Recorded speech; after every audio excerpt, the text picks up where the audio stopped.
जी, अस्सलाम वालेकुम। कैफ 6 आज के लेक्चर का आगाज़ करते हैं। आज हमारा पहला लेक्चर है कैफ 6 का। कैफ 6 सब्जेक्ट है MFA managerial and financial analysis का। ठीक है।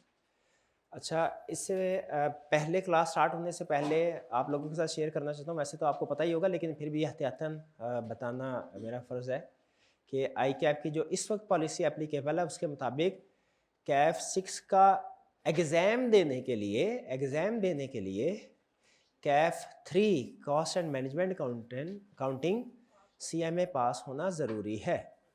तो इसलिए क्लास में ऐसे स्टूडेंट या ऑनलाइन ऐसे स्टूडेंट्स तो होने चाहिए जिनका सीएमए पास हो चुका है, या ऐसे स्टूडेंट होने चाहिए जिन्होंने सीएमए का पेपर दिया हुआ है। ऐसा कोई एक स्टूडेंट भी नहीं होना चाहिए जिसने सीएमए का पेपर ना तो पास किया है और ना ही इस अटेम्प्ट में दिया है। हाँ, आई कैप की कुछ एक्सेप्शंस होती हैं, तो शायद उसमें अगर वो किसी एक्सेप्शन में फॉल करता है, जैसे वो लास्ट ईयर है या इस तरह की आई कैप बाज़ का समटाइम कोई एक्सेप्शन रिलैक्सेशन देता है, वो एक अलग बात है। लेकिन कैफ 6 का पेपर देने के लिए कैफ 3 पास होना जरूरी, ये ज़हन में रखिएगा। ठीक है, तो जो स्टूडेंट्स कैफ 3 का पेपर दे चुके हैं, उम्मीद है कि पास कर लेंगे। हाँ जी, वो बिल्कुल कंटिन्यू करें। अच्छा, आज की क्लास हमारी ओरिएंटेशन की क्लास है।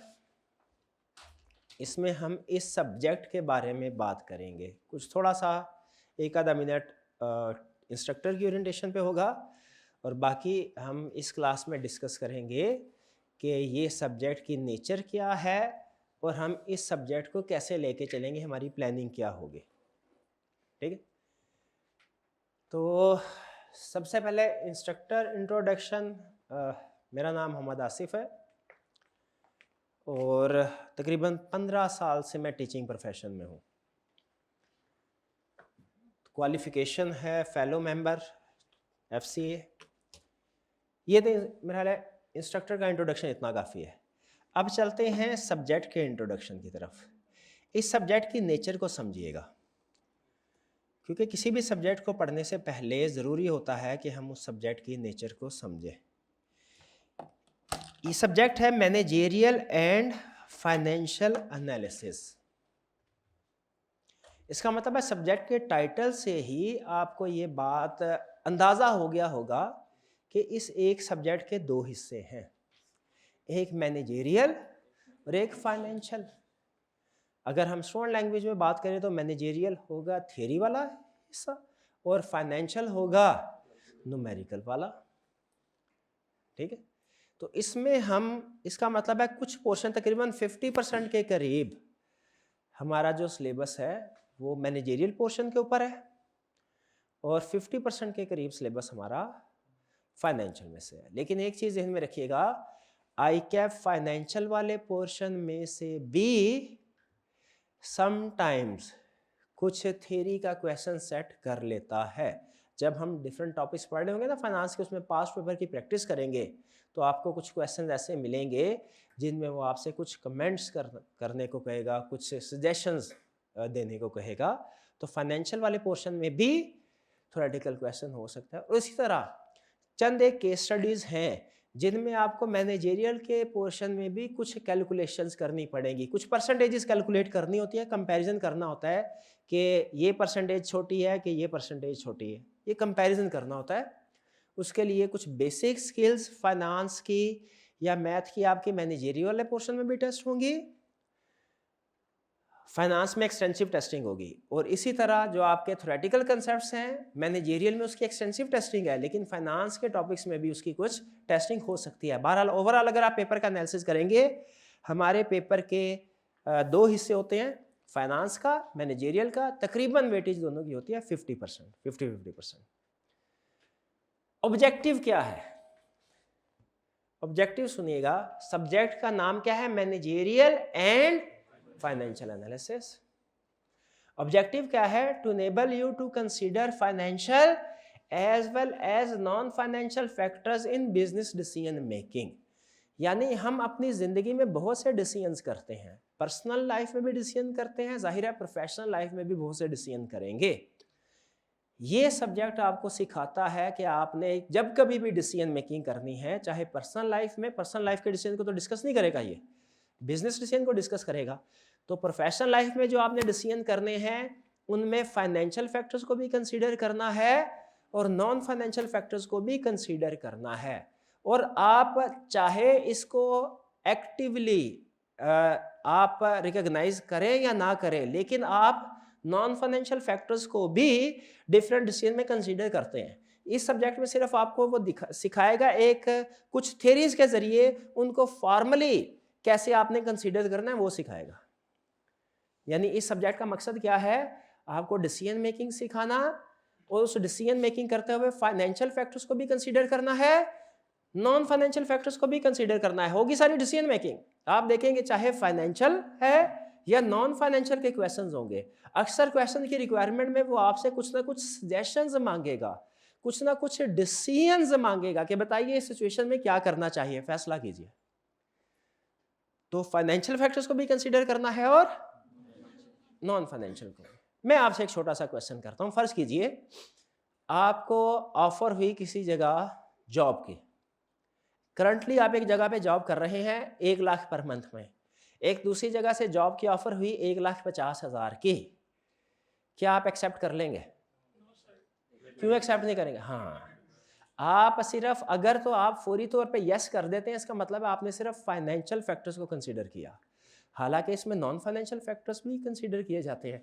जैसे एक बड़ा फैक्टर होता है उस जगह पे जो बॉस है आपका, उसकी तबीयत किस तरह की है, ठीक है, काम से अमूमी तौर पे प्रॉब्लम नहीं होती वर्कर्स को, बॉस की एटीट्यूड से प्रॉब्लम होती है।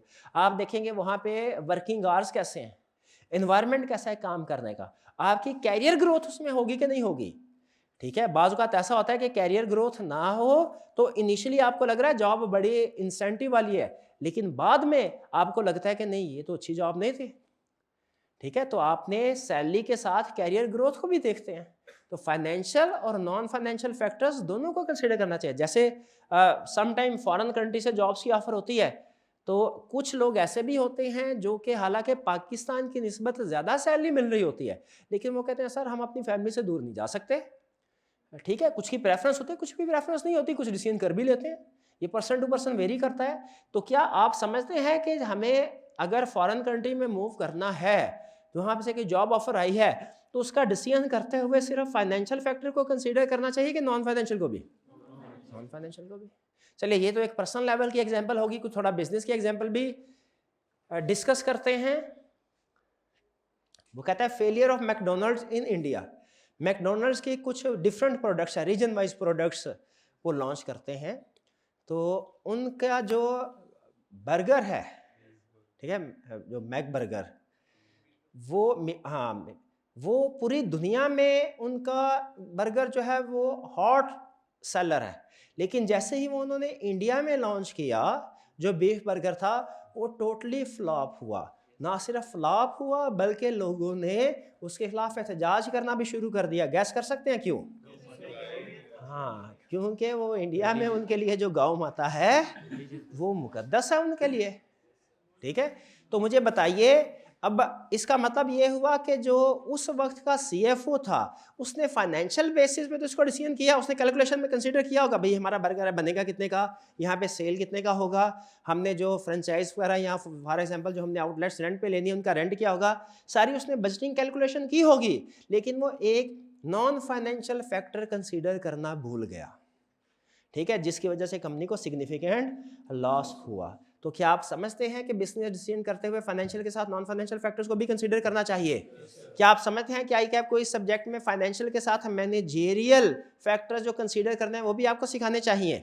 बिल्कुल सिखाने चाहिए। एक और एग्जांपल लेते हैं, और एग्जांपल यूएसए और European union on GM food. GM foods कहते हैं जेनेटिकली मॉडिफाइड फूड्स, यानी ऐसे एग्रीकल्चर प्रोडक्ट्स जिनके डीएनए को चेंज कर दिया जाता है, ताकि जो नेचुरल डीएनए होता है उसको चेंज कर दिया जाए, ताकि उनमें बीमारियों के खिलाफ लड़ने की कुव्वत मुदाफ़ियत बढ़ सके, ताकि उनकी प्रोडक्शन बढ़ाई जा सके। लेकिन चूंकि वो कुदरती नहीं रहता तो कुछ लोग उसको पसंद करते हैं, कुछ लोग उसको पसंद नहीं करते। जैसे रिसेंटली यूएसए में एक प्रोडक्ट है लैब ग्रोन मीट, उसमें क्या करते हैं वो बेसिकली जो चिकन के ओरिजिनल चिकन जो लाइव चिकन होता है, जो मुर्गी वगैरह है, उसके सेल लेते हैं, उन सेल को वो लैब में ग्रो करते हैं मीट की शक्ल में। जैसे आपने सुना होगा बाज़ का, एक मुर्गी है ना, मुर्गी अंडों पे बैठती है, उससे भी चूजे निकलते हैं, लेकिन आप लैब में भी उन अंडों को रख के उनसे चूजे, उसी तरीके से उन्होंने अंडे की नहीं, लैब ग्रोन मीट की प्रैक्टिस स्टार्ट की है। और वो मीट बज़ाहिर बिल्कुल ओरिजिनल जेन्युइन मीट की तरह होता है, उसका टेस्ट भी वैसा होता है। फ़र्क सिर्फ यह है कि वो लैब में ग्रो हुआ।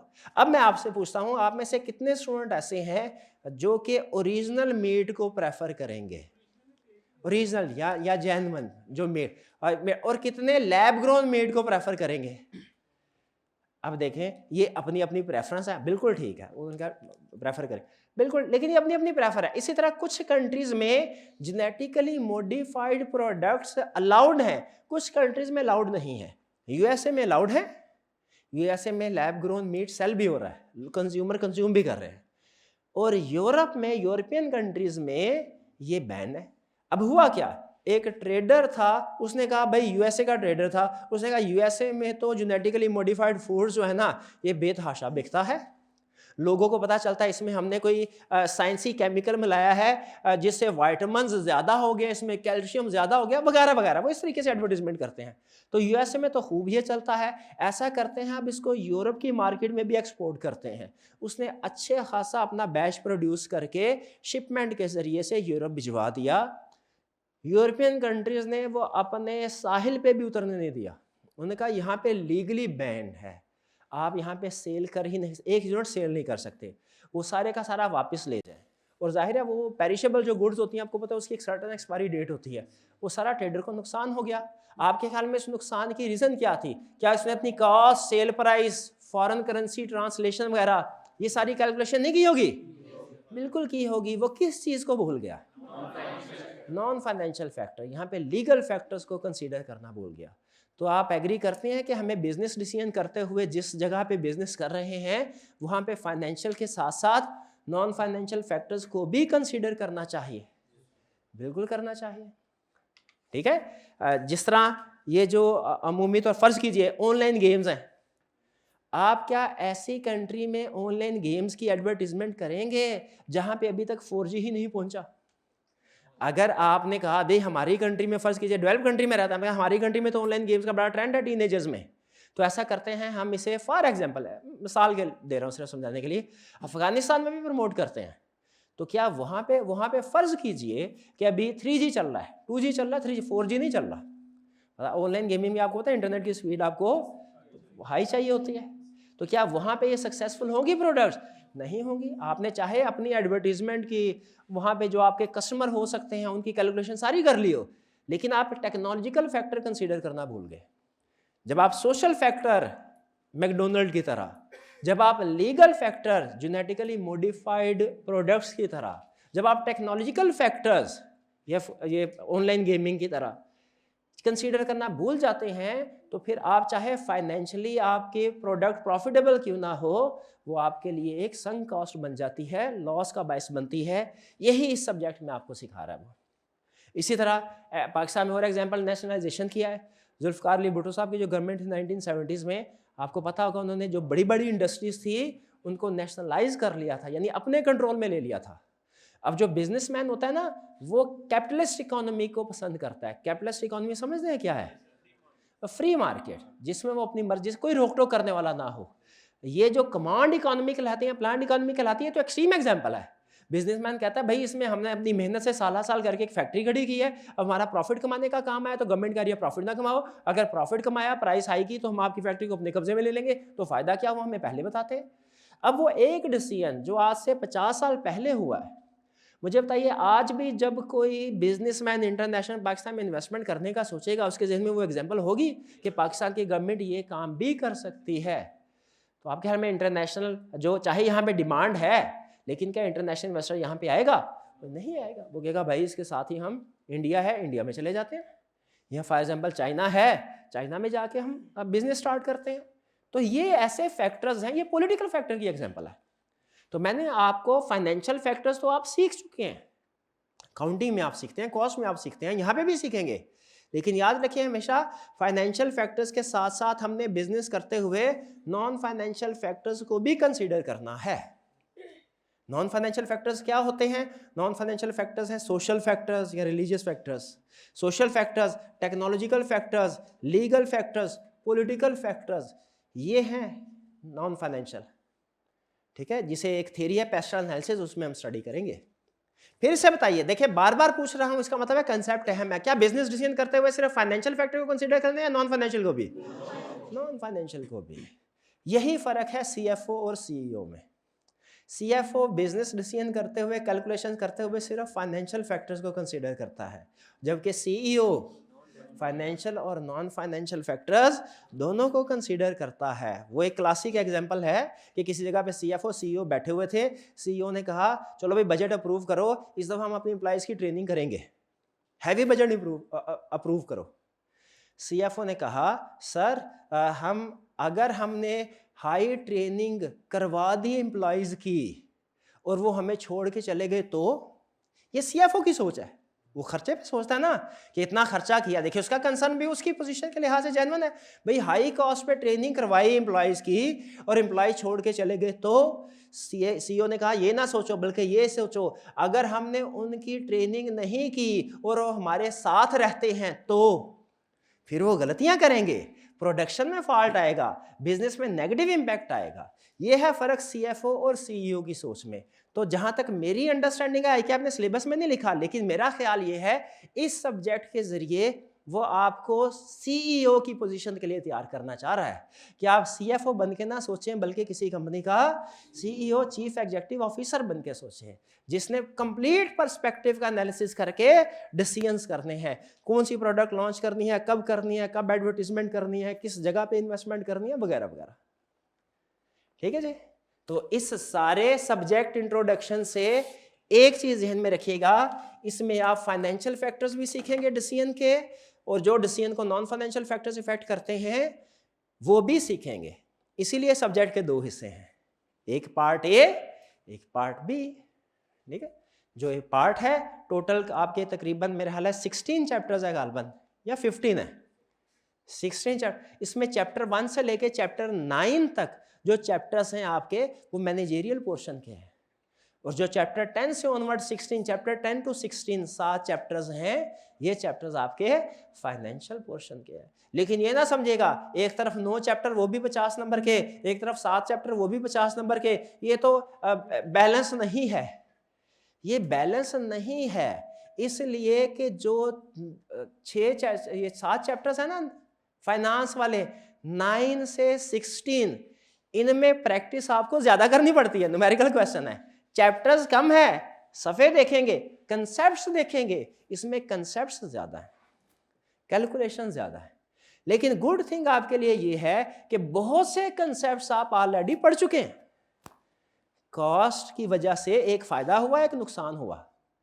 हम एमएफए के टीचर्स को कॉस्ट की रिक्वायरमेंट आने की वजह से एक फायदा हुआ, एक नुकसान हुआ। नुकसान क्या हुआ भला?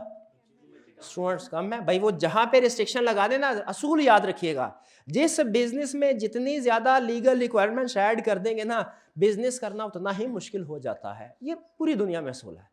तो जितनी ज्यादा रिस्ट्रिक्शन लगा देंगे स्टार्ट में ऊपर, उतने ही ज्यादा कम स्टूडेंट आएगा। जाहिर है वो पेपर देगा, पेपर नहीं देगा तो वो आ नहीं सकता एमएफए, पेपर देगा तो फिर आएगा।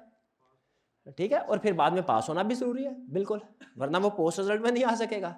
ठीक है, ये नहीं। लेकिन प्लस पॉइंट क्या हुआ है कि बहुत से ऐसे कंसेप्ट जो एमएफए में हमें पढ़ाने पड़ते हैं, जो पास में पढ़ाते भी रहे हैं, वो ऑलरेडी स्टूडेंट ने पढ़े होते हैं। ये फायदा हुआ। उसकी एप्लीकेशन थोड़ी डिफरेंट होगी, वो हमने करनी है। निस्बतन ये जो सब्जेक्ट है, ऐसा स्टूडेंट जिसने सीएमए पढ़ा हुआ है, कंसेप्ट पढ़ा, उसके लिए आसान है, खास तौर पे न्यूमेरिकल वाला जो पोर्शन है, फाइनेंशियल वाला पोर्शन है। चलिए अब हम चलते हैं आगे। इसके बाद आगे सब्जेक्ट हमने पढ़ लिया। अब इसके पेपर की जी कोई क्वेश्चन पूछना चाहते हैं? पूछे मेरे भाई, चेक पॉइंट लगाते हैं यहाँ पे। कोई क्वेश्चन है तो पूछे। डिफिकल्टी लेवल इसका क्या है? देखिए डिफिकल्टी लेवल इसका, केस स्टडीज आती हैं इसमें मैनेजेरियल पोर्शन में, और वो प्रैक्टिस की हो ज़्यादा मुश्किल नहीं होती, मॉडरेट लेवल की होती है। और ये मैं आपको बता दूं, सीए में जितनी भी केस स्टडीज़ है ना, कैफ लेवल पे वो सारी मॉडरेट लेवल की हैं। इवन सीफैप लेवल पे भी डिफ़िकल्ट नहीं है, थोड़ी लेंथी हो जाए, डिफ़िकल्ट नहीं है। असल केस स्टडी जो होती है ना वो सिर्फ एक सब्जेक्ट की नहीं होती या सिर्फ एक चैप्टर की नहीं होती। याद रखें, जो केस स्टडी सिर्फ एक चैप्टर की है ना वो जितनी मर्जी लेंथी है वो ईजी है। केस स्टडी असल आपने सीखनी होती है ना, वो फॉरेनर्स यूनिवर्सिटीज़ में वो सिखाते हैं। फॉरेन बुक्स में एक एक केस स्टडी जो है वो 6-6, 7-7, 8-8 सवों की होती है और उस पे एक चैप्टर नहीं मल्टीपल चैप्टर्स के कंसेप्ट टेस्ट हो रहे होते हैं और बाज़ औक़ात मल्टीपल सब्जेक्ट्स के कंसेप्ट टेस्ट हो रहे होते हैं, क्योंकि रियल वर्ल्ड की जो केस स्टडीज़ होती है ना वो एक चैप्टर की नहीं होती। वो तो कोई भी कंसेप्ट उसमें आपने देखना होता है, हर चीज़ उसमें आपने देखना है, इकोनॉमिक फैक्टर्स क्या, उसमें लीगल फैक्टर्स क्या। ठीक है, तो उमूमी तौर पे जो केस स्टडीज़ एमएफए के पेपर में आएंगी वो मॉडरेट लेवल की होती हैं और इसी तरह जो कैलकुलेशंस हैं, टॉपिक्स हैं, उनमें ज़्यादातर सिर्फ एक टॉपिक है जो डिफ़िकल्ट है, सॉरी डिफ़िकल्ट नहीं करना चाहिए मुझे, लेंथी, वो है बजटिंग का। बजटिंग के अलावा जितने भी टॉपिक्स हैं वो भी मॉडरेट लेवल के, ये आप खुद फील करेंगे, बल्कि इस बात को चाहे नोट कर लीजिए, बाद में इसको वेरीफाई कर लीजिएगा। बजटिंग के टॉपिक में कैलकुलेशंस ज़्यादा है, कैलकुलेशन ही कैलकुलेशंस हैं, कैलकुलेशन को निकाल दे, बजटिंग में कुछ भी नहीं है। बजटिंग ऐसे ही है जैसे आप इनकम स्टेटमेंट प्रिपेयर करनी है आपने, ठीक है, लेकिन उसमें कैलकुलेशन ज़्यादा होती हैं और बजटिंग के अलावा जो टॉपिक्स हैं वो इतने लेंथी नहीं है उसे। लेकिन या एक टेक्निक याद रखिएगा, फाइनेंस वाले पोर्शन में बता रहा हूँ एक टेक्निक, अगर आप एक स्टैंडर्ड फॉर्मेट बना के चलेंगे आपके लिए फाइनेंस का पोर्शन आसान है। अगर आप उसके हर क्वेश्चन को देख के डिसाइड करेंगे इसका फॉर्मेट क्या होना चाहिए, आपके लिए टॉपिक मुश्किल हो सकता है। याद रखिए, हमारी कोशिश ये होगी और या फील करेंगे, आपको जो मैं फॉर्मेट बताऊंगा ना किसी टॉपिक का, जैसे फॉर एग्जांपल वर्किंग कैपिटल का, जैसे इन्वेस्टमेंट अप्रेजल का, वो हो सकता है आई कैप की बुक में जो फॉर्मेट दिया गया है उससे लेंथी हो। आप कहें सर तो आप तो मुश्किल करवा रहे हैं, मैं कहूँगा ये लेंथी है लेकिन हम हर क्वेश्चन में यही फॉर्मेट यूज करेंगे। आई कैप का फॉर्मेट छोटा जरूर है लेकिन अगला क्वेश्चन आया ना इसका फॉर्मेट बदल जाएगा, तो एग्जाम में जाके आप ये डिसाइड करते रहेंगे इसका फॉर्मेट मैं क्या करूं, ये वाला फॉर्मेट से सॉल्व करूं इस वाले फॉर्मेट से, और अगर गलत फॉर्मेट सेलेक्ट कर लिया आगे जाके फंस जाएंगे आप। तो इसीलिए फाइनेंस के पोर्शन में की क्या है, सबसे अहम चीज क्या होगी, जो टॉपिक आपने प्रैक्टिस करना है, कोशिश करनी है उसका फॉर्मेट स्टैंडर्डाइज्ड हो, क्योंकि आपको एग्जाम में नहीं पता वो कौन सी एडजस्टमेंट पूछ सकता है और वो किस तरीके से आपने सॉल्व करनी है। स्टैंडर्डाइज फॉर्मेट थोड़े से लेंथी होते हैं लेकिन जो कि हर क्वेश्चन उनमें फिट हो जाता है, फिट करना पड़ता है ना, तो जैसे डिफरेंट टाइप्स ऑफ क्वेश्चन आते हैं थोड़ा सा फॉर्मेट एक्सपेंड होता जाता है, लेकिन वो फॉर्मेट इंशाल्लाह ऐसा होगा कि आपके तकरीबन सारे क्वेश्चन इक्का दुक्का के अलावा, आपको पता है हर सब एक आधा क्वेश्चन ऐसा होता है जो हट के होता है, इंशाल्लाह सारे क्वेश्चन हो जाएंगे। ये चीज़ आप फील करेंगे प्रैक्टिस करते हुए कि हम क्वेश्चन जब बदलेगा हम अपना फॉर्मेट नहीं बदलेंगे, फॉर्मेट वही रखेंगे। अच्छा, नेक्स्ट स्टेप चलते हैं इस ग्रेड ऑफ पेपर। जो पेपर का ग्रेड है, पेपर दो हिस्सों में डिवाइडेड है। 100 मार्क्स का पेपर होगा आई कैप के हर पेपर की तरह, कोई सिलेक्टिव स्टडी नहीं, चॉइस नहीं होगी आई कैप के हर पेपर की तरह। आई कैप के किसी भी पेपर में चॉइस नहीं होती, ऐसा ही है। दो सेक्शन होते हैं, सेक्शन ए, सेक्शन बी। आपका जो पेपर होगा ना उसके ऊपर क्लियरली लिखा होगा सेक्शन ए यहां से स्टार्ट हो रहा है, सेक्शन बी यहां से स्टार्ट हो रहा है। दोनों सेक्शन की वेटेज कमो बेश 50 होगी, एग्जैक्ट 50 नहीं होगी, मे बी एक 48 का हो दूसरा 52 का हो। जो सेक्शन ए होगा इसमें 15 नंबर के एमसीक्यूज होंगे। इन एमसीक्यूज में ज्यादातर एमसीक्यूज 1 नंबर के होंगे, कुछ एमसीक्यूज जो मुश्किल होंगे, थोड़े लेंथी होंगे, वो 1.5 या 2 मार्क्स के भी हो सकते हैं, लेकिन ज्यादातर एमसीक्यूज कितने मार्क्स के होंगे, 1 मार्क्स के। और फिर सेक्शन ए में, और इस सेक्शन ए में जो 15 एमसीक्यूज हैं ये मैनेजेरियल पोर्शन के एमसीक्यूज भी होंगे, फाइनेंस पोर्शन के एमसीक्यूज भी होंगे। फाइनेंस पोर्शन में फिर पार्ट बी में जाके एमसीक्यूज नहीं आएंगे, एमसीक्यूज सिर्फ और सिर्फ पार्ट ए में ही होंगे 15 मार्क्स के। फिर इसके बाद पार्ट ए में क्वेश्चंस होंगे सारे के सारे मैनेजेरियल पोर्शन के, मैनेजेरियल पोर्शन, उसमें ज्यादातर केस स्टडीज होंगी, कभी कभार कुछ रिप्रोडक्शन के क्वेश्चन भी होते हैं। ज्यादातर केस स्टडीज होंगी, कभी कभार कुछ रिप्रोडक्शन के क्वेश्चंस भी होते हैं। फिर उसके बाद पार्ट बी में फाइनेंस पोर्शन है, इसमें न्यूमेरिकल क्वेश्चंस होंगे, ठीक है, ज़्यादातर न्यूमेरिकल क्वेश्चंस होंगे, कभी कभार वो थ्योरेटिकल कंसेप्ट भी टेस्ट कर लेता है फाइनेंस वाले पोर्शन में। तो ये टोटल 100 मार्क्स का पेपर होगा, 15 नंबर के एमसीक्यूज होंगे, ठीक है, फिर होंगे हमारा मैनेजरियल पोर्शन और फिर उसके बाद फाइनेंशियल। पार्ट ए और पार्ट बी दोनों के टोटल 100 मार्क्स हैं, लेकिन जब इंडिविजुअली कैलकुलेट करेंगे हो सकता है एक पार्ट के कोई 52 आए, 51, 53 आए, दूसरे पार्ट के 48, 47 या 49 आए, एक 2-3 नंबर आगे पीछे हो सकते हैं। यह है पेपर का स्ट्रक्चर। मेजर टॉपिक्स जो आप सेक्शन ए में पढ़ेंगे, चैप्टर 1 to 9, तकरीबन 35 से 40 नंबर की केस स्टडीज आएंगी, ठीक है। कभी कभार रिप्रोडक्शन क्वेश्चन भी आ सकता है, लेकिन हमने केस स्टडी के लिए तैयार है ना, स्टूडेंट्स के लिए चैलेंजिंग केस स्टडी होती है। पेस्टल एनालिसिस का टॉपिक है, एक्सटर्नल एनालिसिस जिसमें पोर्टर 5 फोर्सेस हैं, बीसीजी मैट्रिक्स है, प्रोडक्ट लाइफ साइकिल के टॉपिक्स हैं। इंटरनल एनालिसिस, स्वॉट, value chain analysis, critical success factor, resources, competence और ethics in business. Ethics ICAP तकरीबन हर सब्जेक्ट में या ज़्यादातर सब्जेक्ट्स में ऐड कर रहा है। आपने अकाउंटिंग में भी एथिक्स का कोई ना कोई चैप्टर ज़रूर पढ़ा होगा, आपने शायद टैक्स में भी एथिक्स का चैप्टर पढ़ा होगा। इसके अलावा आप ऑडिट का सब्जेक्ट जब पढ़ेंगे उसमें भी एथिक्स का चैप्टर है, तो एमएफए में भी एथिक्स का चैप्टर है। अच्छा, अब जो मैं आपको एक रूल बता रहा हूँ कि जो मैनेजेरियल पोर्शन में टॉपिक्स शामिल किया उसने, वो क्या है। आपने अगर किसी भी कंट्री में जाके इन्वेस्टमेंट करनी है तो आप सबसे पहले मुझे बताइए, सिर्फ ये देखेंगे कि उस मार्केट में प्रोडक्ट की डिमांड क्या है, या कि ओवरऑल फैक्टर्स, इकोनॉमी का एनालिसिस भी करेंगे। ऐसा ना हो इकोनॉमी डूबी हुई हो, रिसेशन में हो, और उसमें आप high value expensive project introduce करवा दें। जो इकोनॉमीज बूम पे होती है ना, उनमें लोग पैसे खर्च करते हैं, जो इकोनॉमी रिसेशन में होती है उसमें लोग पैसे खर्च नहीं करते।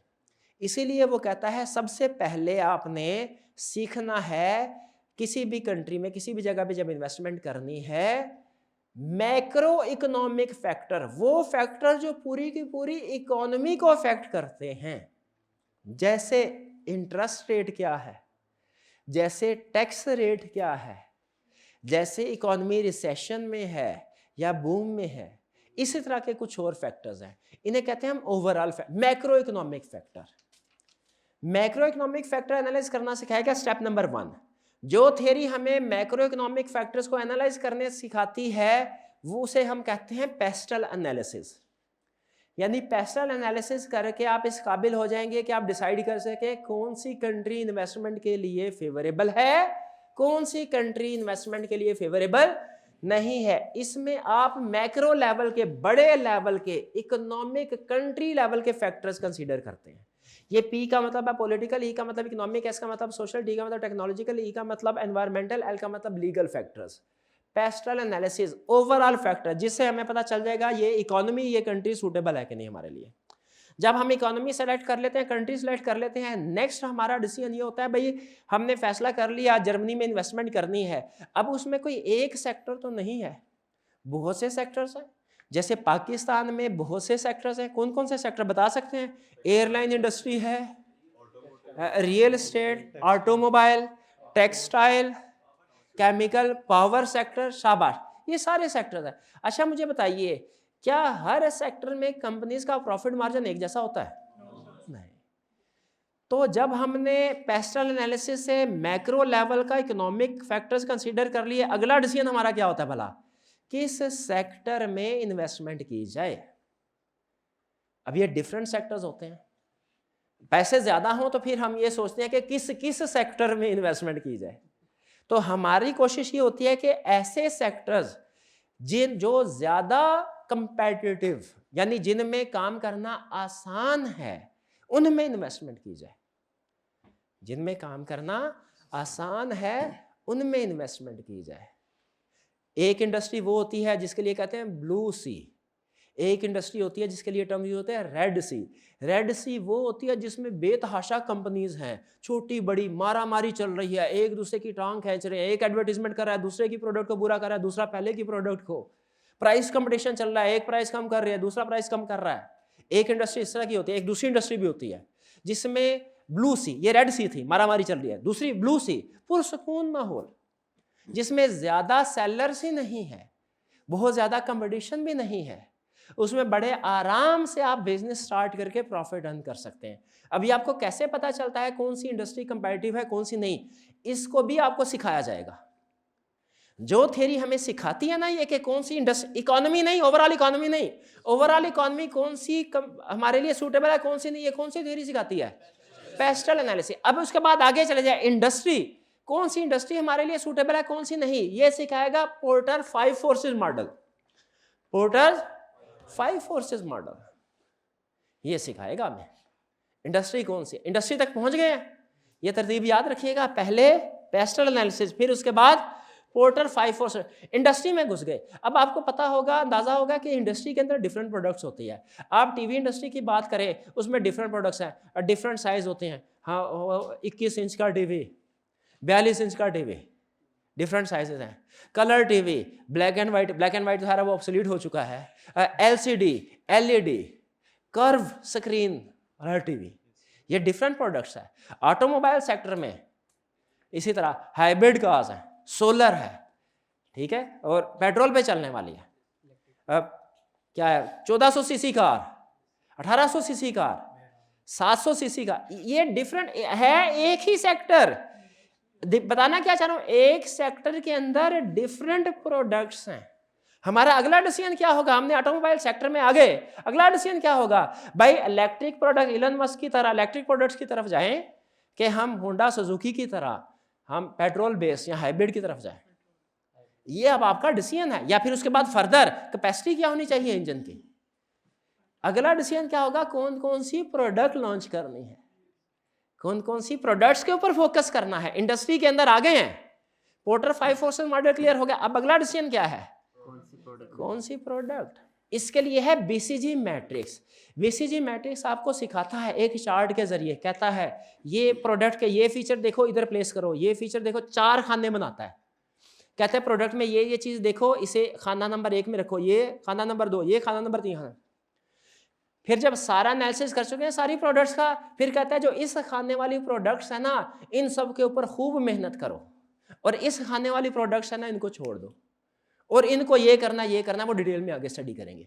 तो जब डिफरेंट पोर्टफोलियो होता है, डिफरेंट प्रोडक्ट्स होती है, इंडस्ट्री सेलेक्ट कर ली, उसके बाद आगे प्रोडक्ट्स कौन कौन सी फोकस करना है, तो कौन सी प्रोडक्ट को फोकस करना है, ये कौन सा मॉडल सिखाएगा, BCG मैट्रिक्स। यहां तक पहुंच गए। अब चलिए, बहुत सी प्रोडक्ट्स थी, एनालिसिस कर लिया, किन 4 के ऊपर फोकस करना है, किन 5 को साइड पे कर देना है, कर लिया। अब एक प्रोडक्ट लेवल पे आ जाए। अब एक प्रोडक्ट जो होती है ना, उसके भी कुछ डिफरेंट डिसीजंस करने होते हैं। किसी भी प्रोडक्ट के पूरी लाइफ में ना, आपने 4 तरह के डिसीजन करने होते हैं। 4 P's कहते हैं, प्रोडक्ट, प्राइस, प्लेस, प्रमोशन। आसान अल्फाज में सिर्फ इंट्रोडक्शन है ना, प्रमोशन, एडवर्टीजमेंट, मार्केटिंग के ऊपर फोकस कीजिए। क्या हमारा मार्केटिंग स्ट्रेटजी किसी प्रोडक्ट के बारे में हमेशा एक जैसी होगी? वो कहता है नहीं, ये प्रोडक्ट की लाइफ साइकिल पे डिपेंड करता है, प्रोडक्ट अपने लाइफ के किस साइकिल में है।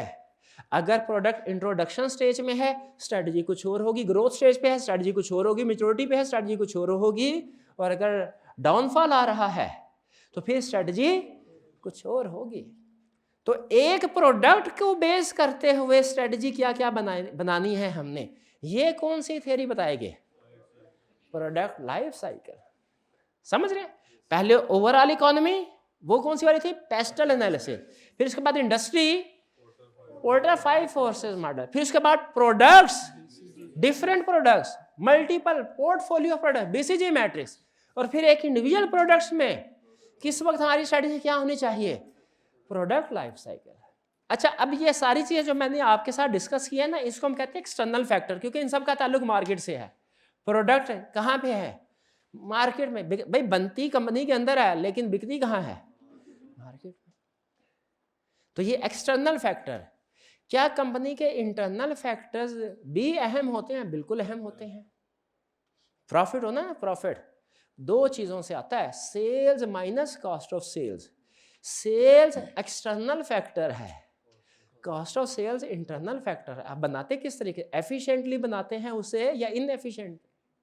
तो बताइए क्या हमारे सिलेबस में उसे सिर्फ एक्सटर्नल फैक्टर्स के बारे में हमें गाइडेंस देनी चाहिए कि इंटरनल फैक्टर्स कौन से हमें अपना ऑब्जेक्टिव को अचीव करने में हेल्पफुल हो सकते हैं, अहम है, वो भी बताने चाहिए? वो भी बताए हैं उसने। इसकी भी डिफरेंट थेरीज है, ठीक है, लेकिन इनका फोकस क्या होगा कंपनी के अंदर, इनका फोकस कंपनी के बाहर, और ये ओवरऑल पूरी कंट्री में। इसके बाद एथिक्स, ये मैं सिर्फ ओवरव्यू आपको दे रहा हूँ, इसमें डिफरेंट थेरीज है, स्वॉट एनालिसिस है, यह है strength weakness opportunity threat, value chain analysis है, क्रिटिकल सक्सेस फैक्टर है, रिसोर्सेज और कंपिटेंस का एनालिसिस है, वगैरह वगैरह। ये हम स्टडी करेंगे, हर एक का अलग अलग कंसेप्ट है, डिटेल में स्टडी। ये ओवरव्यू है, यानी समझ लीजिए कि पूरे मैनेजरियल पोर्शन में जो कुछ आप स्टडी करने जा रहे हैं उनके नाम आपको बता दिए। ये क्लियर हो गया, तकरीबन ये सारी थेरीज होंगी, एक छोटे छोटे कंसेप्ट्स और भी होंगे, जाहिर है वो पॉसिबल नहीं है, लेकिन मेन कंसेप्ट्स ये हैं। फिर अब हम आते हैं सेक्शन बी की तरफ, यह है numerical question, financial portion. Financial portion, financial decision, देखिए दुनिया में बड़े फाइनेंशियल डिसीजन दो ही होते हैं, बड़े फाइनेंशियल डिसीजन दो ही होते हैं। बीकॉम में हमारे एक टीचर थे, मुझे याद है जब वो बैंक के फंक्शंस बताने थे तो उन्होंने आके एक लाइन ऐसी बोली, आज तक याद है। उन्होंने कहा भाई बैंक बहुत से काम करते हैं, बड़े काम उसके दो ही हैं, नंबर 1 लोगों से पैसा लेना, नंबर 2 लोगों को पैसा देना। ठीक है, तो इसी तरह फाइनेंस की एक बुक में भी इसी तरह की मिलती जुलती बात लिखी। उसने कहा क्या, जो फाइनेंशियल डिसीजंस आपके होते हैं ना, जो फाइनेंशियल डिसीजन आप करते हैं, बड़े फाइनेंशियल डिसीजन दो ही होते हैं, नंबर 1 पैसा कहां से इकट्ठा किया जाए, सोर्सेज ऑफ फाइनेंस क्या होंगे, और नंबर 2 पैसा कहां पे लगाया जाए, इन्वेस्ट किया जाए, इन्वेस्ट किया जाए। जो आपका ये है ना डिसीजन, पैसा कहां से इकट्ठा किया जाए, इकट्ठा किया जाए, यह है कॉस्ट ऑफ कैपिटल। भाई कहां से, भाई जहां पे कॉस्ट कम हो, समझाने के लिए एग्जांपल दे रहा हूं, भाई किस बैंक से लोन लिया जाए, भाई जिसका इंटरेस्ट रेट कम हो। कॉस्ट ऑफ कैपिटल, हर चीज की एक कॉस्ट होती है, याद रखिए। एक किताब में क्या खूब बात उसने लिखी, उसने क्या लिखा, उसने कहा nothing is free in this world and nothing should be. दुनिया में कोई भी चीज फ्री नहीं है और कोई भी चीज होनी भी नहीं चाहिए। छोटी सी एग्जांपल देता हूं, फर्ज कीजिए मैं ये कहता हूं कि ये कोर्स फ्री है आपके लिए, आपने 1 रुपया नहीं देना, आप आइए और ये कोर्स पढ़िए। क्या ये कोर्स आपके लिए फ्री है या स्टिल इसकी कोई कॉस्ट है? इसकी स्टिल कॉस्ट है। कॉस्ट दो तरह की होती है, एक एक्सप्लिसिट, एक इम्प्लिसिट, हिडन, जिसे अपॉर्चुनिटी कॉस्ट भी कहते हैं। एक्सप्लिसिट क्या है, जो कैश फ्लो, जो नोट आप देते हैं। बाज़ औक़ात एक्सप्लिसिट कॉस्ट 0 होती है, लेकिन इम्प्लिसिट कॉस्ट ज़्यादा होती है। आपने इस सब्जेक्ट के लिए 20,000 फीस दी है, लेकिन सिर्फ 20,000 आपकी कॉस्ट नहीं है, आपका वो टाइम जो 1.5 घंटा आप, और इसमें 15 कम से कम 15 मिनट घर से आने के और 15 मिनट घर से वापस जाने के, और 2 घंटे आपने डेली कमिट किए हैं, मुझे दिए हैं, तो 200 घंटे वो भी आपकी अपॉर्चुनिटी कॉस्ट है, वो भी आपकी कॉस्ट है। अगर ये मैं आपको फ्री भी पढ़ाऊं ना, आपने अपनी जिंदगी के 200 घंटे मुझे दिए हैं, अगर मैं आपको ठीक तरीके से नहीं पढ़ाता तो मैंने आपकी एक स्टूडेंट की जिंदगी के 200 घंटे ज़ाया किए हैं। क़यामत वाले दिन वो हिसाब लेगा मेरे से, ठीक है। और अगर स्टूडेंट जितने ज़्यादा है 200 से मल्टीप्लाई करते जाएं, ये भी कास्ट है। और सिर्फ कास्ट यही नहीं है, कास्ट यही नहीं है, पेट्रोल की कास्ट, शाबाश, और फिर आपके कैरियर प्रोग्रेशन की कास्ट। हमारे, मुझे याद है, चल कभी कभी तो गपशप भी हो जाती, कोई हर्ज नहीं है। जब हमारे आर्टिकल्स स्टार्ट हुए ना फर्म में, तो उसको एक तकरीबन 1 महीना के लगभग हमारा पीरियड डिले रजिस्ट्रेशन, वो डिले नहीं, वो फर्म का बाज़ का हक होता है, प्रोबेशनरी पीरियड होता है 1-1.5। लेकिन प्रैक्टिस ये थी कि हमारी फर्म में वो प्रोबेशनरी पीरियड को भी काउंट किया जाता था। किसी वजह से हमारे बैच जो था उसका 1 महीना जो था वो प्रोबेशनरी पीरियड का नहीं हुआ। वो फर्म का हालांकि राइट होता है, पहले बेनिफिट मिलता था, नहीं दिया, फर्म का कोई फॉल्ट नहीं था इसमें, लेकिन हमें ज़ाहिर टेंशन थी, तो हम बड़े परेशान। हमारे सीनियर कहते थे कि क्यों परेशान हो, कोई बात नहीं, 1 महीना ही है ना, वैसे भी आपने फारिग ही रहना था, अगर आर्टिकल्स ना मिलते, शुक्र करें आर्टिकल्स मिल गए, 1 महीना क्या भी गुजर जाएगा।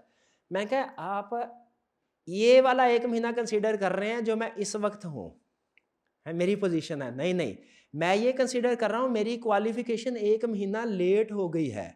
आप मेरी कॉस्ट कैलकुलेट कर रहे हैं, वो 1 महीने की कॉस्ट कैलकुलेट कर रहे हैं जो उस वक्त की होती है जो इस वक्त मैं बेरोजगार हूँ, उस वक्त तो वाकई कोई कॉस्ट नहीं है।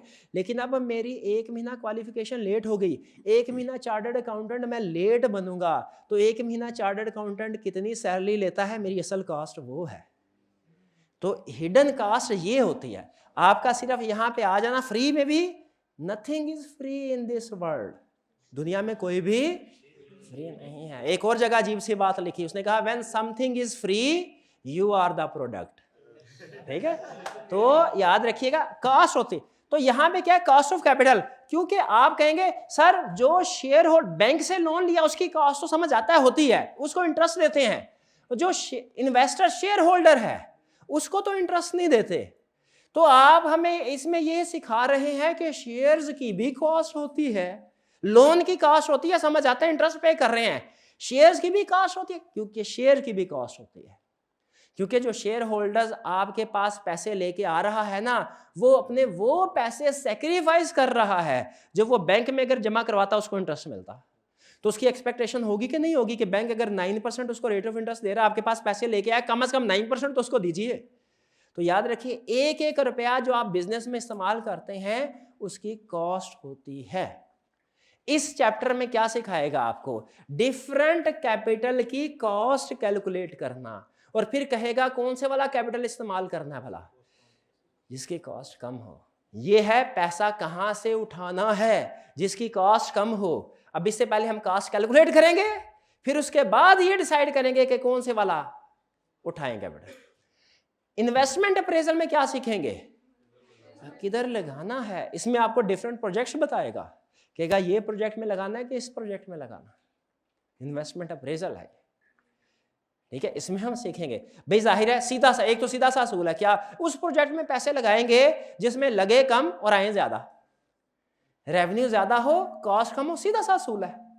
लेकिन इसमें कुछ कम्प्लेक्स सिचुएशन भी होती हैं, कुछ कम्प्लेक्स सिचुएशन भी होती हैं। इन्वेस्टमेंट प्रोजेक्ट में सीखेंगे। छोटी सी एग्जांपल, आपने मुझे बताना है मैं अक्लमंद हूं कि बेवकूफ हूं। सुन तो ले भाईजान, मैंने वॉइस रिकॉर्डर बाय करना है, वॉइस रिकॉर्डर कि भाई अगर कोई काम की बात हो रिकॉर्डिंग कर लूं, बाद में नोट कर लूं और अगले लेक्चर में काम आएगी।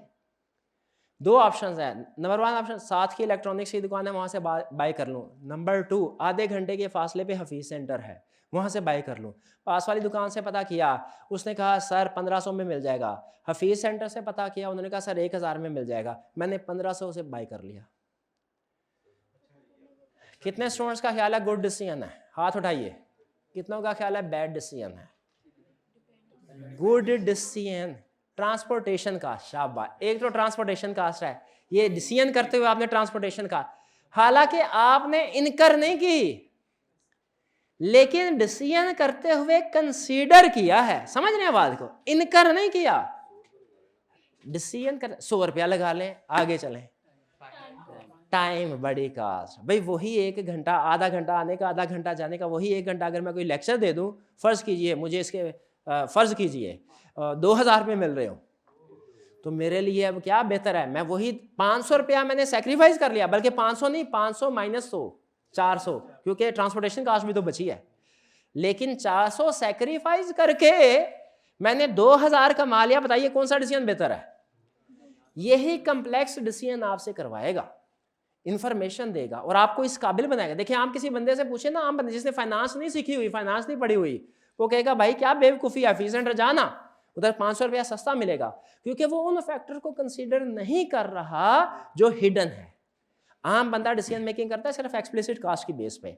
आपको इन सब्जेक्ट्स में कभी कॉस्ट काउंटिंग में, कभी फाइनेंशियल काउंटिंग में, कभी MFA में यही चीजें सिखाई जाती हैं कि आपने डिसीजन मेकिंग करते हुए किन किन फैक्टर्स को कंसीडर करना है।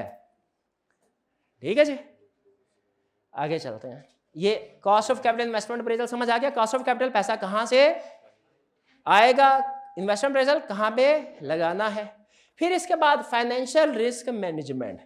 हर बिजनेस को कुछ रिस्क फेस करना पड़ते हैं, ठीक है, हर बिजनेस को कुछ रिस्क, वो रिस्क नॉन फाइनेंशियल भी होते हैं, फाइनेंशियल भी होते हैं।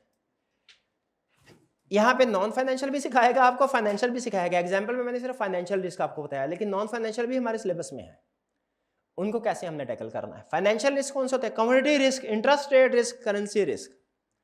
अगर आपका बिजनेस ऐसा है, सेल परचेज कर रहे हैं, कमोडिटी रिस्क क्या है? सेल कर रहे हैं तो रिस्क क्या है कि सेल प्राइस कम हो जाएगी, सेल प्राइस कम हो जाएगी।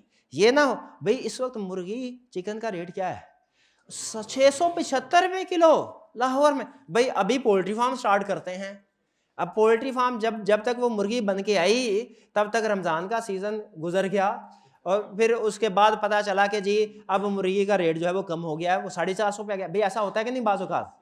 तो रिस्क है कि अगर आपने कोई चीज़ परचेज करनी है तो रिस्क क्या है कि फ्यूचर में उसकी प्राइस, सेल करनी है तो रिस्क है फ्यूचर में प्राइस कम हो जाएगी, परचेज करनी है बढ़ जाएगी। ये याद रखना है। एग्जाम में अगर आपने लिख दिया ना कि सेल ऑफ कमोडिटी में रिस्क ये है कि प्राइस में इंक्रीज, 0 नंबर देगा। क्यों? क्योंकि सेल में अगर प्राइस में इंक्रीज तो ये रिस्क नहीं है, ये तो गुड है। सेल में आपने इस बात को कंसीडर नहीं करना, प्राइस, बल्कि किसको कंसीडर करना है? प्राइस में। और परचेज में ये है फाइनेंशियल रिस्क है ना, पैसे इन्वॉल्व है इसमें। इंटरेस्ट रेट रिस्क, ये रिस्क उन कंपनीज को फेस करना पड़ता है जिन्होंने लोन लिया होता है या पैसे जमा करवा, डिपॉजिट। और अमूमी तौर पे आपको पता है कंपनी लोन लेती हैं, ठीक है, डिपॉजिट इंडिविजुअल करते हैं, कंपनीज लोन लेती हैं। तो अगर बोरोइंग की हुई है किसी कंपनी ने, आप उस कंपनी के सीएफओ हैं, आपके लिए फाइनेंशियल रिस्क क्या है कि फ्यूचर में इंटरेस्ट रेट हमें डिक्रीज। शाबाश शाबाश, कौन सा इनाम लीजिए, इनाम कौन सा? डिक्रीज वाला कौन सा स्टूडेंट था? डिक्रीज वाला कौन सा था? एक स्टूडेंट। भाई बोरोइंग की हुई है और इंटरेस्ट रेट डिक्रीज होगा, ये रिस्क है, और ये तो गुड है, गुड, ये तो फायदा है। तो बोरोइंग के केस में फ्यूचर इंटरेस्ट रेट में इंक्रीज, ये रिस्क है, ये रिस्क है। और डिपॉजिट के केस में क्या रिस्क है? डिक्रीज हो सकता है, डिक्रीज हो सकता है। हाँ, उसे कम पैसे, बिल्कुल इंटरेस्ट रेट डिक्रीज होगा तो उसे कम पैसे मिलेंगे। इसमें आगे डिफरेंट ऑप्शन होते हैं, वो जब सब्जेक्ट में उतरेंगे ना फिर हम स्टडी करेंगे कि बाज़ औक़ात रेट को आप फिक्स भी कर देते हैं, बाज़ औक़ात रेट वेरिएबल होता है, वो आगे डिस्कशन करेंगे। फिलहाल सिर्फ basic concept. Currency rate risk, currency rate risk, exchange rate risk इसको बोलते हैं। ये उन कंपनीज के लिए है, किन कंपनीज के लिए है? जो इंपोर्ट एक्सपोर्ट कर रही होती हैं, फॉरेन करेंसी।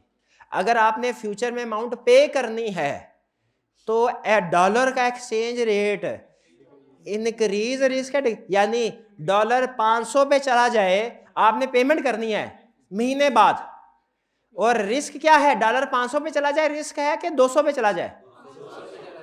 500 पे चला जाए। जब आपने पेमेंट करनी है ना तो मार्केट से 500 रुपए दे के $1 मिलेगा, तब 500 रुपए का अगर डॉलर खरीदना है ना तो 500 रुपए का होगा तो रिस्क है, 200 का होगा तो फायदा है। और अगर डॉलर बेचना होगा, हमने एक्सपोर्ट की है, उस बंदे ने कहा महीने बाद डॉलर भेजूंगा, अब हमारा रिस्क क्या है? डिक्रीज इन एक्सचेंज रेट के इंक्रीज, डिक्रीज। अब 200 का हुआ तो हमारे लिए good news, bad news? Bad news. ये है करेंसी। तो इससे मुझे ये तो पता चल गया इन 3 एग्जांपल से, आपके लिए करेंसी एक्सचेंज रेट रिस्क मुश्किल साबित होने वाला है, इसकी प्रैक्टिस ज़्यादा करवानी पड़ेगी। बाकी 2 आप आसानी से समझ गए हैं। करेंसी एक्सचेंज रेट में थोड़ी है ना, ये मेरी रिस्क असेसमेंट होगी, कोई बात नहीं। आगे working capital management. Working capital पहले किया हुआ है आपने, वैसे वर्किंग कैपिटल समझते हैं किसको कहते हैं? किसको कहते हैं? Debtor, credit, current asset, current liability बोलना।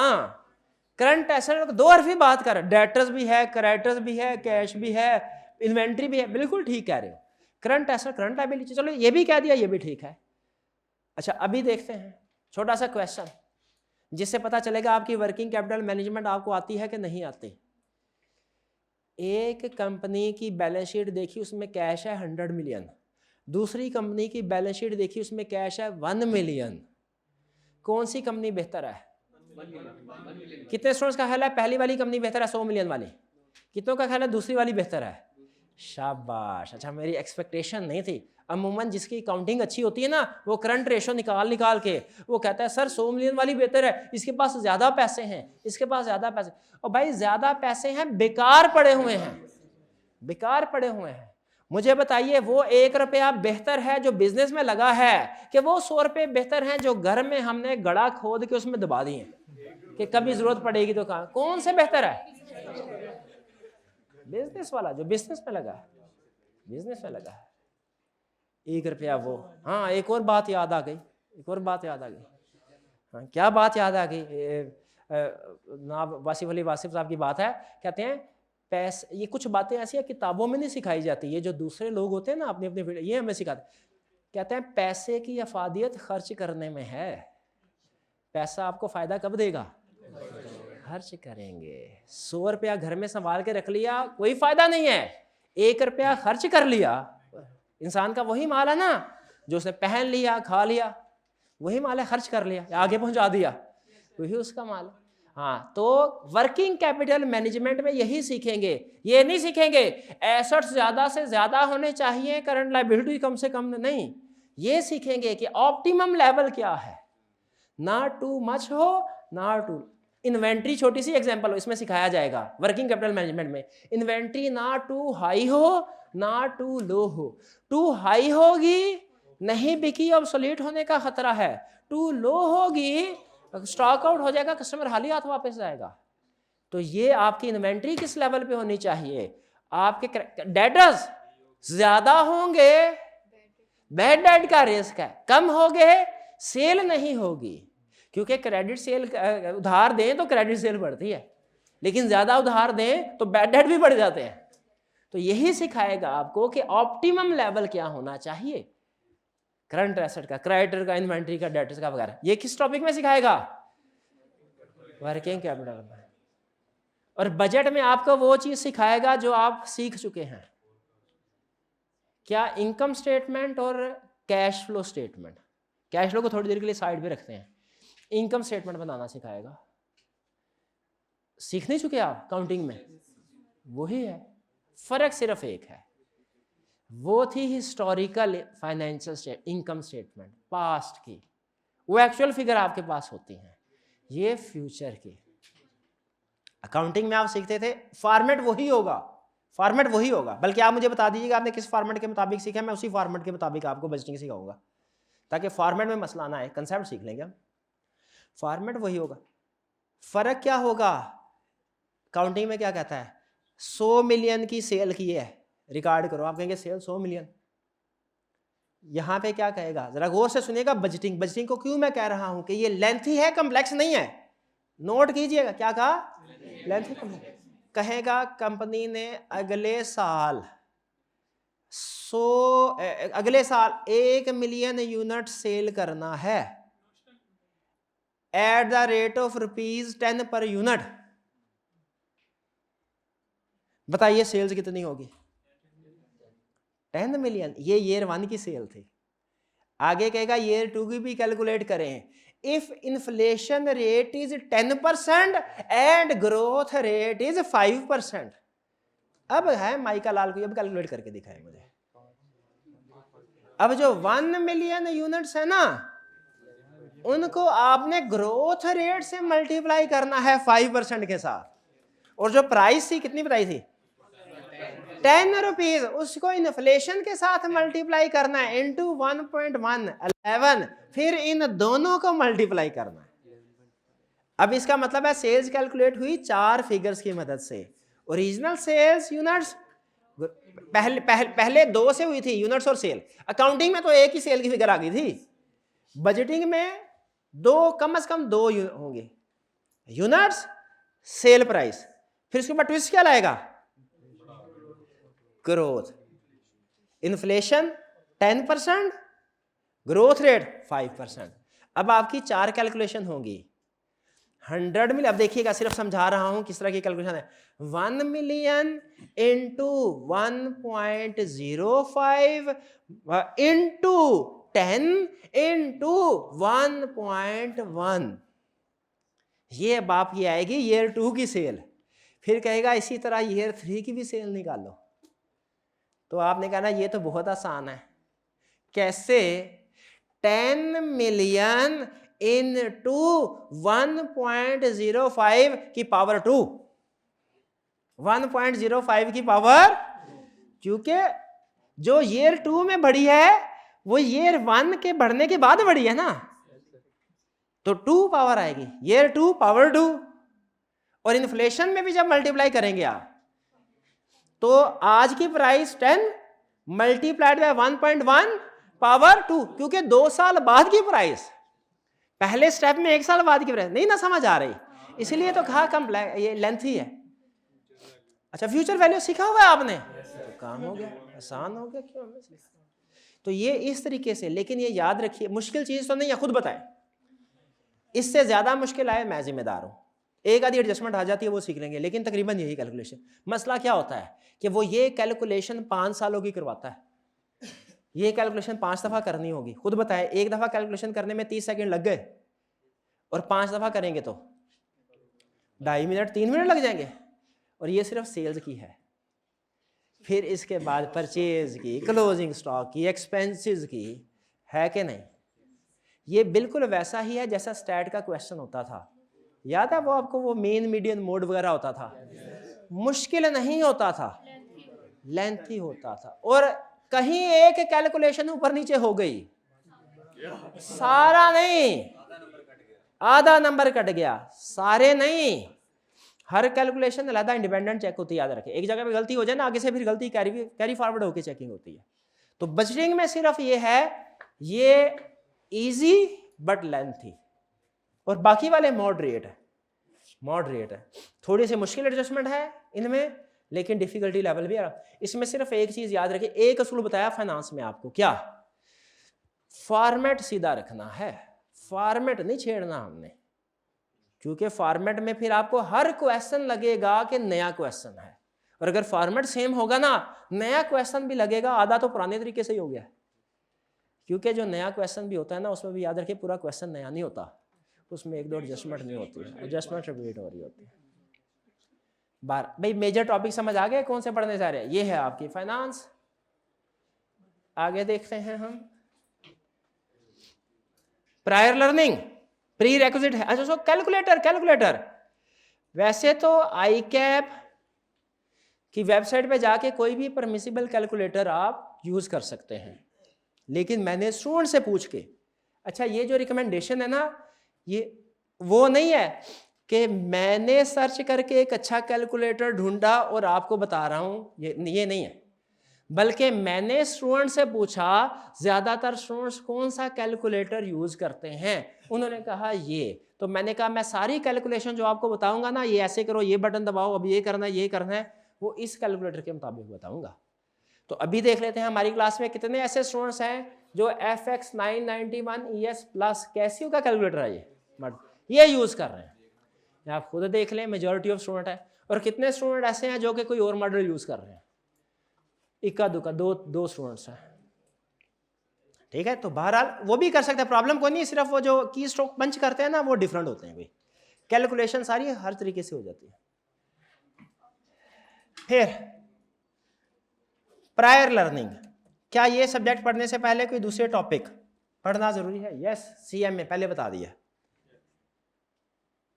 ये पेपर अटेम्प्ट करने के लिए, पेपर अटेम्प्ट क्लासेस लेने के लिए CM में पास होना रिक्वायर्ड नहीं है, पेपर दे के भी आ सकते हैं, लेकिन आई कैप पेपर देने के लिए तभी जाएंगे फिलहाल प्रैक्टिस ये है, मे बी अनकरीब चेंज हो जाए, कुछ कंफर्म नहीं है, अल्लाह करे हो जाए, कुछ अजीबो गरीब, बाहर मैं बात नहीं करता, छोड़े इनको, पता नहीं रहने दें, नहीं रहने दें, वो अजीब छोड़े इसको एक तरफ। अच्छा, आपको पता है कोचिंग रिक्वायर्ड नहीं है आपकी, आप चाहे तो पढ़ के कहीं से कॉलेज से पढ़ें, चाहे घर बैठ के कर लें। आई कैप को कुछ कहे ना, पुराना कोई तजर्बा मेरा कि सर हम टीचर हैं, ये मसला आता है, तो हमने कोचिंग रिक्वायर्ड ही नहीं की, टीचर कौन है? ये हमारे स्कीम में रेलिवेंट स्टेक होल्डर ही नहीं। क्यों रेलिवेंट स्टेक होल्डर नहीं है? कोचिंग रिक्वायर्ड नहीं है, क्यों रिक्वायर्ड नहीं है? भाई स्टूडेंट प्रोफेशनल लेवल का स्टूडेंट है, ये पढ़ सकता है खुद से, चाहे तो क्लासेस ले चाहे तो ना ले। अच्छा, ये प्रोफेशनल लेवल का स्टूडेंट है, अपना अच्छा और बुरा खुद सोच सकता है, बिल्कुल सोच सकता है। हमने कहा ठीक है। तो जब सोच सकता है तो क्या स्टूडेंट को ये नहीं पता कि कौन सा सब्जेक्ट पहले मेरे लिए पढ़ना फायदेमंद है और कौन सा बाद में? इसको ये रिक्वायरमेंट लगाना जरूरी है क्या कि पहले कॉस्ट पढ़ो फिर एमएफए पढ़ने के काबिल हो, वरना नहीं पढ़ोगे तुम। भाई जब आपने उसको ओपन छोड़ दिया है, कोई रिक्वायरमेंट नहीं है, तो फिर ये डिसीजन भी कौन सा पेपर कब पढ़े उसको। देखिए सिंपल डिसीजन आपसे कराता हूँ, सिंपल, बड़ी रॉकेट साइंस नहीं, वरना आप कहेंगे सर आप बढ़े हैं, आप तो जो कहेंगे हमने यस ही करना है।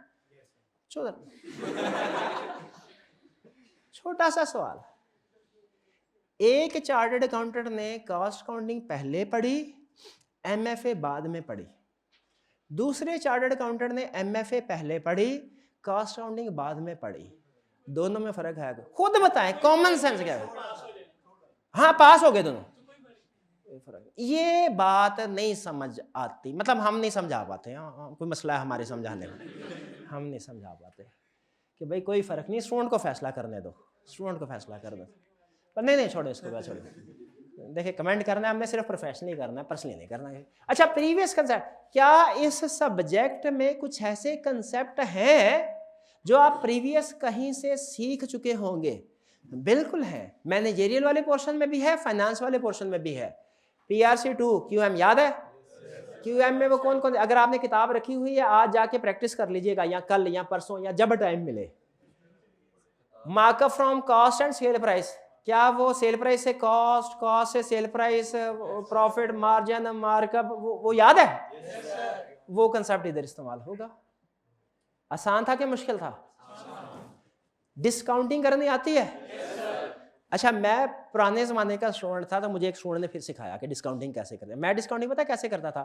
साल बाद 100 रुपया मिलेगा, डिस्काउंट रेट 10% है, मैं क्या करता था 100 डिवाइडेड बाय 1.1 पावर 1, या सिर्फ 100 डिवाइडेड बाय 1. डिस्काउंटिंग इससे भी हो जाती है।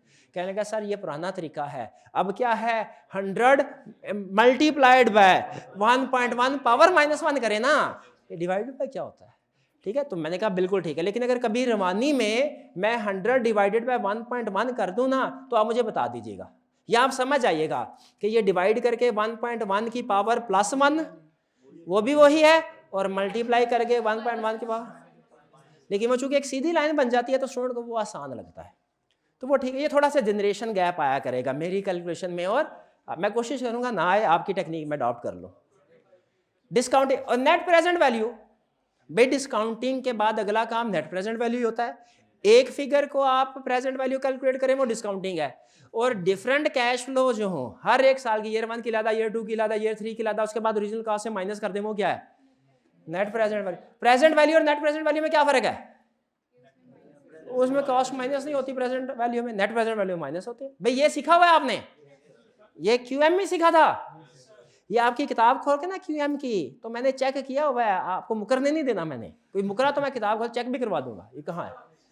Internal rate of return IRR, NPV के बाद एक NPV कैलकुलेट करें तो NPV, 2 NPV कैलकुलेट कर लें, IRR कैलकुलेट कर, IRR कैलकुलेट करने के लिए 2 NPVs कैलकुलेट करना पड़ती है, ऐसा ही है ना?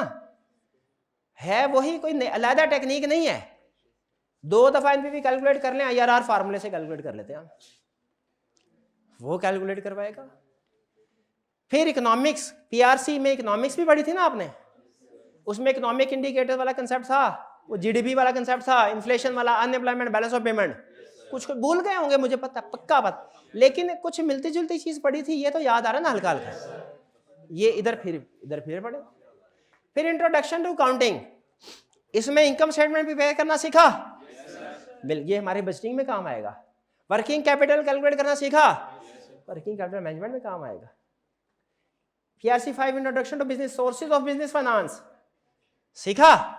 ये स्टूडेंट बताने लगे सर, कहने के सर ये तो हमने सीला में भी सीखा, source of business, share capital के जरिए से, डिबेंचर के जरिए से, डिबेंचर रिडीमेबल होता है, रिडीमेबल होता है। मैं कहा इतना डिटेल में पढ़ लिया, रिडीमेबल और इरिडीमेबल भी पता है आपको? पक्की बात है, ये रिडीमेबल और रिडीमेबल मैं समझता था इंतहाई मुश्किल कंसेप्ट होगा समझाने के लिए, पहले पढ़ा हुआ आपने, ये तो मेरी यशी हो गई कि मुझे ज्यादा आपको एक्सप्लेन नहीं करना पड़ेगा। वैसे उतना ही करना पड़ेगा, ये मुझे पता है, लेकिन फिर भी सोर्स ऑफ FR 1 में भी सिखाते हैं basic concepts of IT system, ये भी सिखाते थे IT सिस्टम में, डाटा वगैरह। और क्या सिखाते हैं? बस मुझे इतना ही IT में मुझे सिर्फ इतना ही याद था, जब मैं पेपर दे के आया था ना, इस हमारे ज़माने में होता था फाइनल लेवल का IT का पेपर, जब पेपर दे के आया था मुझे सिर्फ एक ही सवाल याद था, एक दिन के बाद सब भूल गया, डाटा और इन्फॉर्मेशन में क्या फ़र्क है, बस ये याद था, बाकी कुछ याद नहीं था। ठीक है, आपको वो भी नहीं याद? IT हमारी फील्ड नहीं है ना, हमारी फील्ड है मुश्किल से मुश्किल क्वेश्चन दे दो हम कर लेंगे, लेकिन याद रखें आज के दौर में IT हर फील्ड में आ चुकी है। ठीक है, हर फील्ड के साथ ये इंटीग्रेट हो चुकी है। कॉस्ट एंड मैनेजमेंट काउंटिंग में वेरिएबल एंड फिक्स कॉस्ट का कंसेप्ट पढ़ा है? अपॉर्चुनिटी कॉस्ट का कंसेप्ट पढ़ा है?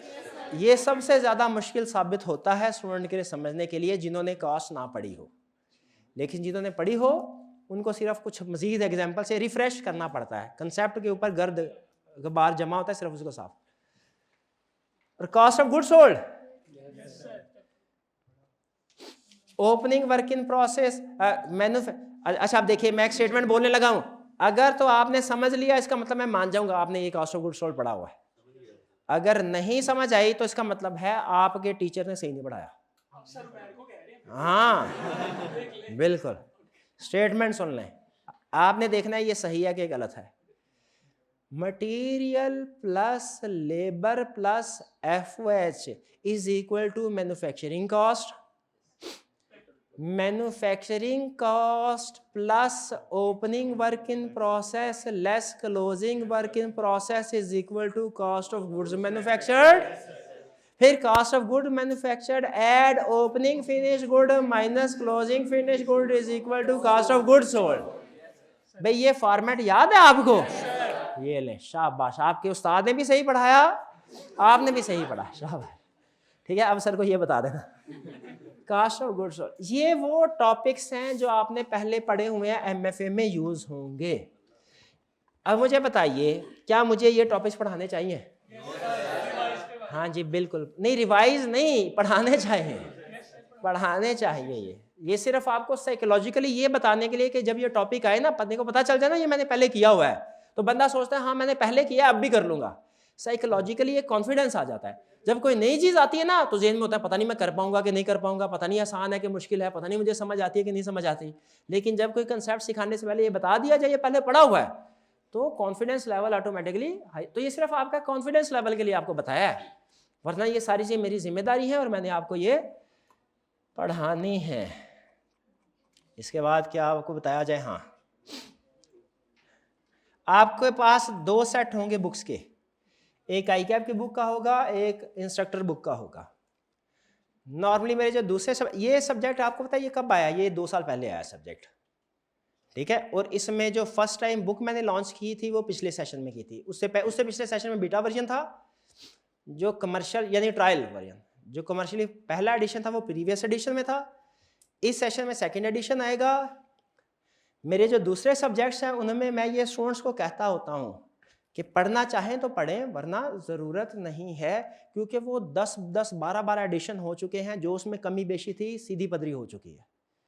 लेकिन ये चूंकि अभी सेकंड एडिशन है, देखिए इंसान है ना, नेचुरल है, स्टेप बाय स्टेप सीखता है, तो मैं स्टेप बाय स्टेप सीख रहा हूँ, तो कोशिश करके काफ़ी हद तक चीज़ें स्ट्रीमलाइन कर दी है। लेकिन फिर भी चूंकि अभी इनिशियल है ना, तो अगले 1-2 एडिशन तक आपके लिए ये रिक्वायर्ड होगा कि आप दोनों को यूज़ करें, दोनों को यूज़ करें। यानी प्रैक्टिस करना, याद करना है आपने इंस्ट्रक्टर बुक से जो आपको दी, फिर उसके बाद ICAP की बुक एक दफ़ा रीड करना लाजमी है। ये ना समझेगा 2 दफ़ा मेहनत करवा रहा हूँ, सिर्फ रीड करनी है ये देखने के लिए कि चैप्टर में सारी चीज़ें सर ने कवर करवा दी हैं कि नहीं करवाई।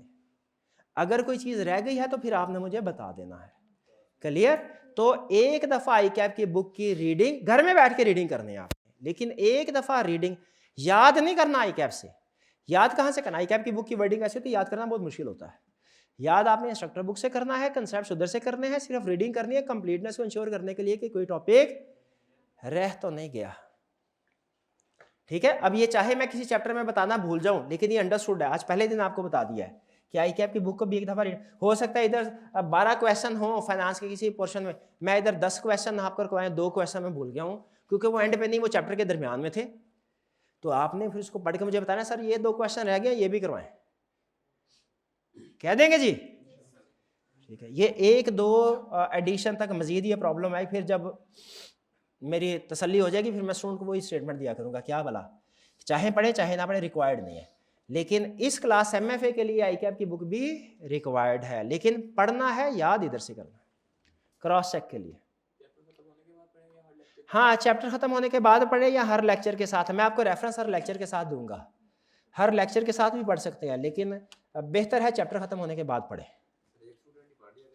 नहीं, एक स्टूडेंट नहीं पढ़ लिया करे, वही बता दिया करे, सब ने, हाँ जी सब ने पढ़ना है। अच्छा, ये सारी चीज़ें हो गई, ये कुछ स्पेसिफिक इंस्ट्रक्शंस है, ये मम्मी मैं हर लेक्चर में बताता हूँ, ये पढ़ लीजिएगा। ये सिर्फ सबसे अहम एक ही है, मोबाइल फ़ोन से दूर रहे, जो आपने कोई नहीं रहना और उससे नुकसान पहुँचाना है आपको। नंबर ऑफ लेक्चर्स तकरीबन 100 के करीब होंगे। हमारा एस्टिमेटेड डेट ऑफ कंप्लीशन होगी 20 जुलाई। लेक्चर की ड्यूरेशन जो है, मोस्ट इंपॉर्टेंट कंसेप्ट क्या है जी, की टू सक्सेस इज प्रेयर, क्योंकि कामयाबी नाकामी किसके हाथ में है? अल्लाह ताला के हाथ में। देखिए कोई चीज़ रह तो नहीं गई, कंपेयर करके देखें जो माइंड मैप शेयर किया है, सारी बातें डिस्कस हो गई हैं। चलिए ठीक है। अच्छा आप सुन लीजिए कि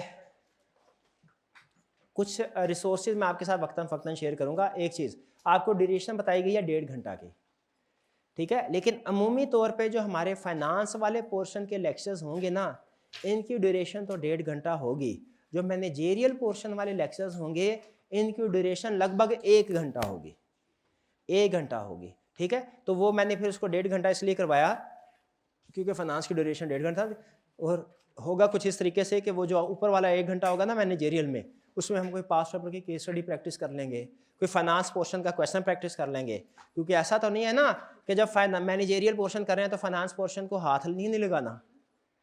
जब फाइनेंस पोर्शन कर रहे होंगे तो मैं इक्का दुक्का के होम असाइनमेंट में मैनेजेरियल के क्वेश्चन भी दे दूंगा, जब मैनेजेरियल कर रहे होंगे इक्का दुक्का फाइनेंस के भी आ जाएंगे, क्योंकि एग्जाम में भी तो इसी तरह एक ही सीटिंग में दोनों टॉपिक्स नहीं करने, क्या लहदा दिन पेपर होगा, एक ही सीटिंग में। क्लियर जी?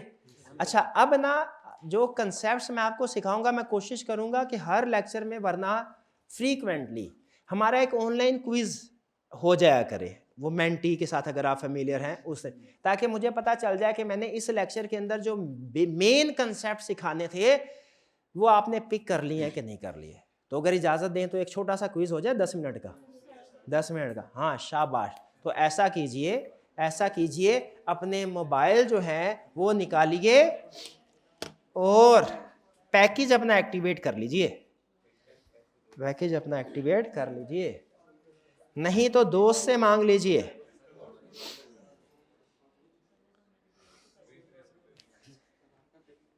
नहीं मेरा कोई पैकेज नहीं है, पैकेज है मेरा शेयर करने के लिए नहीं है, मेरा सिस्टम बैठ जाना है।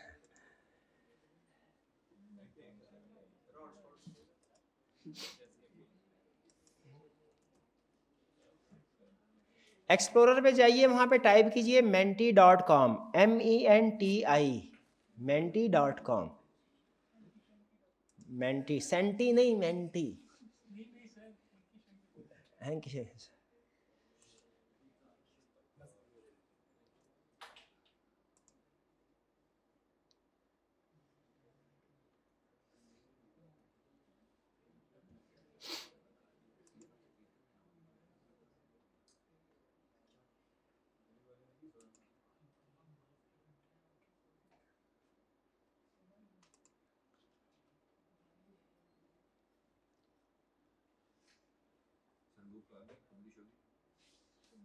जी बुक अभी नहीं, बुक को थोड़ा टाइम लगे, लेकिन आपको चैप्टर नोट्स वगैरह शेयर कर दिए जाएंगे, वो आप बेफिक्र हैं।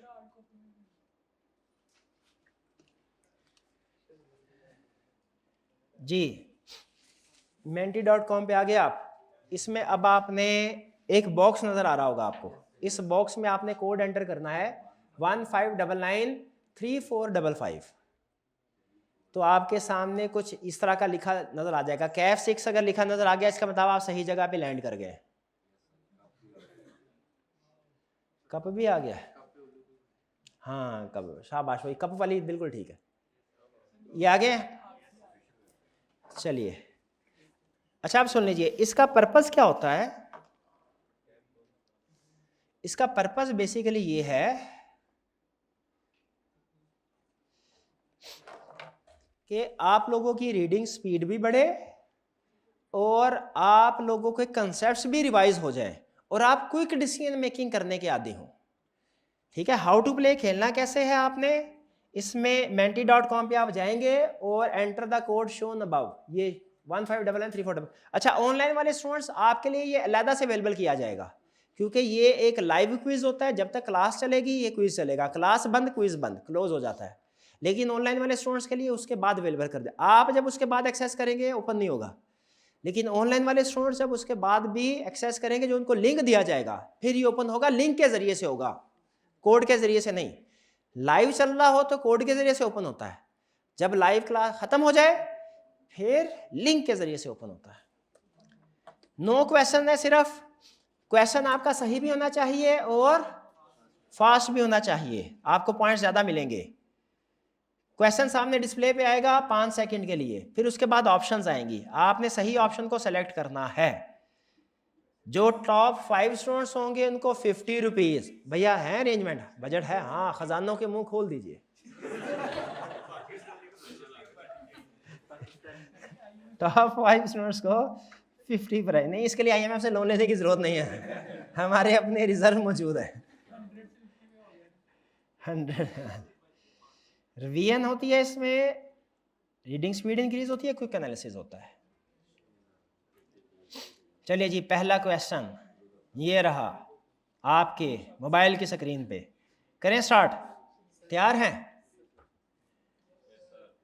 पहला क्वेश्चन ये रहा, तो देखते हैं आपने ध्यान से सुना है कि नहीं।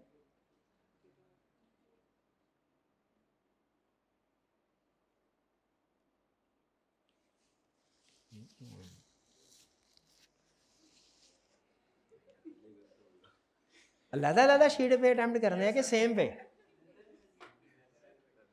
मतलब जो पूरी शीट होती है, पेज नहीं, सेम शीट पे अटेम्प्ट। पहले याद रखे असूल ये होता था, जब ये MFA का पेपर लॉन्च होता था तो पहली 2 अटेम्प्ट में असूल ये होता था कि मैनेजेरियल पोर्शन के आपको 2, 1 नहीं 2 शीट्स मिलती थी। मैनेजेरियल पोर्शन अलग शीट पे करना होता था, फाइनेंस अलग शीट पे।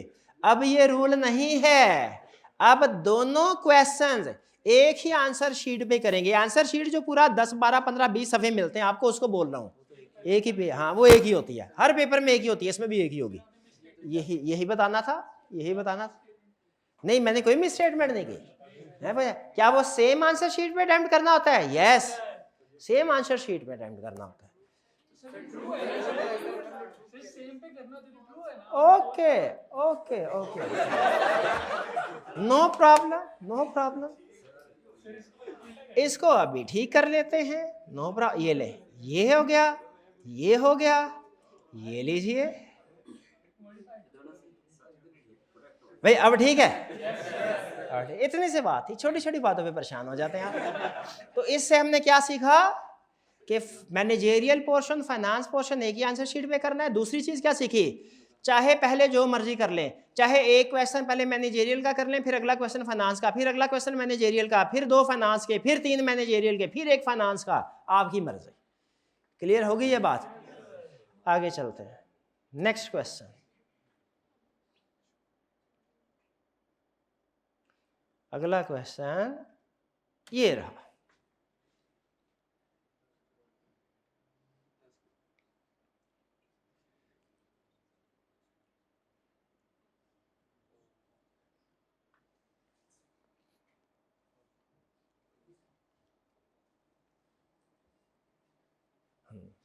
कह रहा है सेक्शन बी में सिर्फ न्यूमेरिकल क्वेश्चन टेस्ट होंगे, रिप्रोडक्शन के क्वेश्चन टेस्ट नहीं होंगे। सही कह रहा है? गलत कह रहा है, ज्यादातर न्यूमेरिकल क्वेश्चंस होंगे, लेकिन अगर आई कैप का दिल चाहे तो वो थ्योरेटिकल क्वेश्चन भी, थ्योरी भी पूछ सकता है, थ्योरी भी पूछ सकता है। वर्किंग कैपिटल को मैनेज करने के लिए स्ट्रेटजीज बताइए, वर्किंग कैपिटल फाइनेंस पोर्शन है, स्ट्रेटजीज थ्योरेटिकल, ठीक है। फाल्स एग्जामिनर पे हो दिल करेगा तो पूछ लेगा, नहीं दिल करेगा तो नहीं पूछेगा। ये 5 की प्रैक्टिस करेंगे फाइनेंस वाले टॉपिक्स की, उसमें आपको क्लियर होगा। नेक्स्ट क्वेश्चन 3, ये रहा जी क्वेश्चन 3।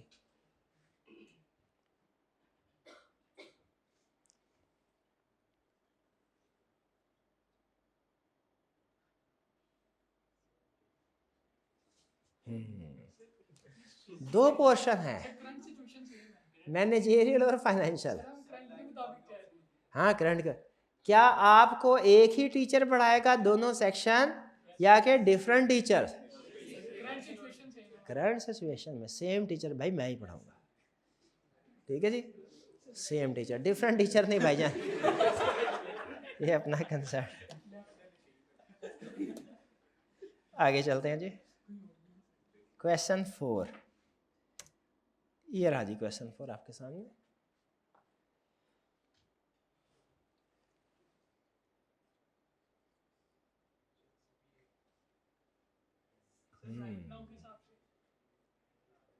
आई कैप के हिसाब से और करंट स्कीम के हिसाब से।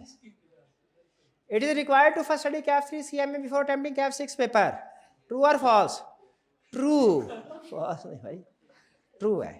पहले CMA पढ़ेंगे फिर कैप 6 पढ़ सकते हैं, उसके बगैर नहीं। पेपर देने के लिए, स्टडी करने के लिए स्टडी करना जरूरी है, और अगर आई कैप में पेपर देना है तो फिर पास करना जरूरी है। अब आप में से कितने स्टूडेंट हैं जिन्होंने पास किया हुआ है, लेकिन पढ़ रहे हैं ना, 1-2 के अलावा और कोई भी नहीं है, लेकिन पढ़ रहे हैं ना, ठीक है, क्योंकि अभी रिजल्ट आने वाला है। या दूसरे लफ्ज़ों में कह लें, अगर तो आपका CMA पास है या रिजल्ट वेटिंग है, फिर आप MFA पढ़ सकते हैं, वरना नहीं पढ़ सकते। Next question,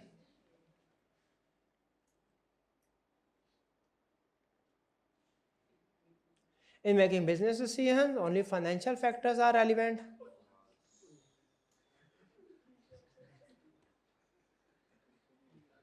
True or false? False. बहुत ही कोई मादियत परस्त लोग हैं ये दो। सिर्फ फाइनेंशियल डिसीजन नहीं बल्कि नॉन फाइनेंशियल फैक्टर्स, फाइनेंशियल के साथ नॉन फाइनेंशियल फैक्टर्स को भी कंसीडर करना होता है। नेक्स्ट क्वेश्चन नंबर 6, ये रहा जी।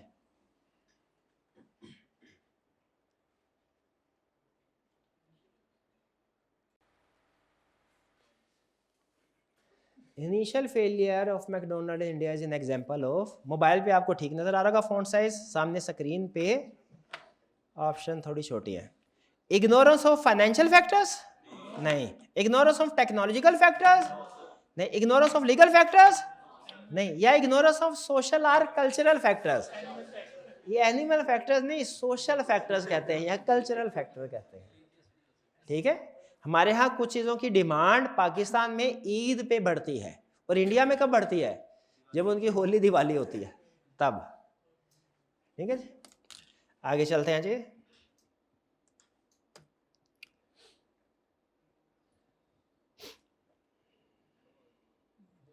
नहीं अभी ख़त्म नहीं हुआ भाई, आगे चलते हैं। नेक्स्ट है जी क्वेश्चन नंबर 7।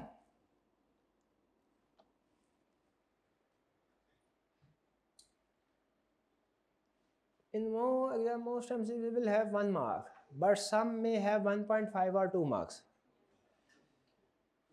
ये छोटे छोटे कंसेप्ट्स हैं, लेकिन ये आपको पता होना ज़रूरी है कि पेपर किस तरीके से आएगा, कितने सेक्शन होंगे, किस तरह के क्वेश्चंस होंगे। तो सारे 1 नंबर के क्वेश्चन होगा क्या? नहीं, जो थोड़े कैलकुलेशन वाले या मुश्किल क्वेश्चन होंगे वो 1.5 या 2 मार्क्स। तो हाँ, ये एक देशद्रोही है हमें। Question 8,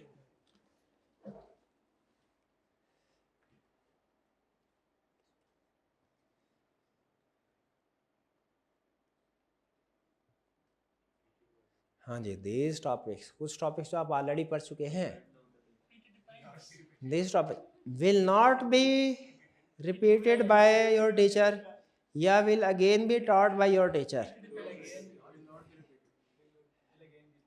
will not be repeated, ना पढ़ाऊँ मैं, जो आप पहले पढ़ चुके, क्या पढ़ाऊँ, तो should be repeated, will again be taught, बिल्कुल वो हम पढ़ेंगे। लास्ट क्वेश्चन,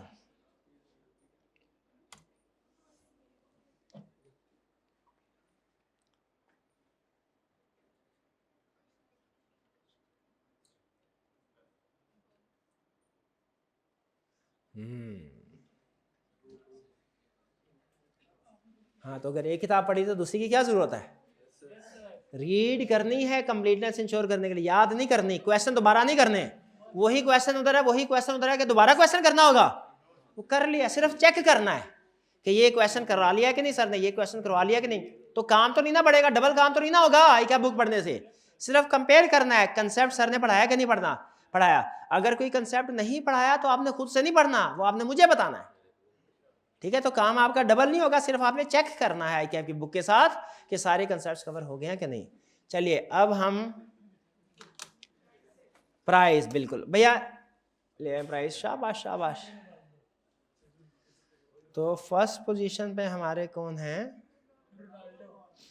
हाँ भैया अपना नाम या CRN, ये दो, वरना आइंदा से प्राइस नहीं मिलेगा जी। फर्स्ट, अच्छा आपके मोबाइल पे वो आपका पोजीशन डिस्प्ले हो रही होगी, ऐसा ही है, जिनकी टॉप 5 में से कोई पोजीशन है ना, वो अपना स्क्रीनशॉट ले लीजिए, वो अपना स्क्रीनशॉट ले लीजिए कि किसकी फर्स्ट पोजीशन है, आपकी फर्स्ट पोजीशन है शाबाश, ये क्या शजीउल हसन नाम है आपका, शाबाश, प्राइज दीजिए इनको फर्स्ट पोजीशन वाले को, और फिर उसके बाद रोनाल्डो भाई सेकंड पोजीशन, शाबाश रोनाल्डो को भी दीजिए।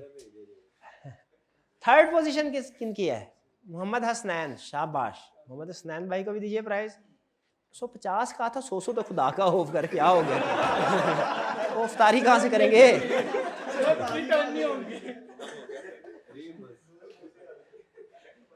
फोर्थ पोजीशन अबादुर रहमान, शाबाश, और फिफ्थ पोजीशन पे कौन है, फिफ्थ पोजीशन पे गर्ल्स में से कोई पोजीशन नहीं है, नहीं आपने अटेंड भी किया कि पार्टिसिपेट भी किया कि कोई नहीं किया, नहीं किया, चलिए कोई क्वेश्चन पूछना चाहते हो तो पूछ लीजिए। हाँ हम पहले फाइनेंशियल पढ़ेंगे या कि मैनेजरियल पढ़ेंगे, ये मेरी जजमेंट होगी, स्टार्ट हम फाइनेंशियल से करेंगे। फाइनेंशियल में हमारा सोर्सेज ऑफ फाइनेंस का टॉपिक होगा, उसके बाद कास्ट ऑफ फाइनेंस, ये करेंगे, लेकिन थोड़ा मिक्स होता जाएगा, 2-3 चैप्टर फाइनेंस के पढ़ के फिर मैनेजरियल के 2-3 चैप्टर फिर फाइनेंस के, इस तरीके से, ताकि आपकी दोनों की प्रैक्टिस होती रहे। और ये भी होगा जब फाइनेंस पढ़ा के मैं मैनेजरियल में जाऊंगा ना, तो मैनेजरियल के लेक्चर के दौरान में होम असाइनमेंट में फाइनेंस का क्वेश्चन भी आपको मिलता रहेगा, ताकि आपकी तकरीबन हर रोज दोनों पोर्शन की प्रैक्टिस होती रहे, फाइनेंस की भी और मैनेजर, क्योंकि आईकैप ने भी ऐसे ही करना है ना, 3 घंटे के अंदर दोनों स्किल आपकी टेस्ट करने हैं, ठीक है, तो वो मेरी जजमेंट होगी, 2-3 चैप्टर फाइनेंस फिर मैनेजरियल फिर फाइनेंस, इस तरीके से। और कोई क्वेश्चन, पासिंग परसेंटेज क्या है, 50%, और दोनों सेक्शन में से अलग-अलग पास होना रिक्वायर्ड नहीं है, इन एग्रीगेट 50%, ये आईकैप की जो अनाउंस पॉलिसी है वो है, एक्चुअल भी हो सकता है यही हो जी। चलिए आज का लेक्चर फिर यहाँ पे ख़त्म करते हैं, अल्लाह हाफिज़।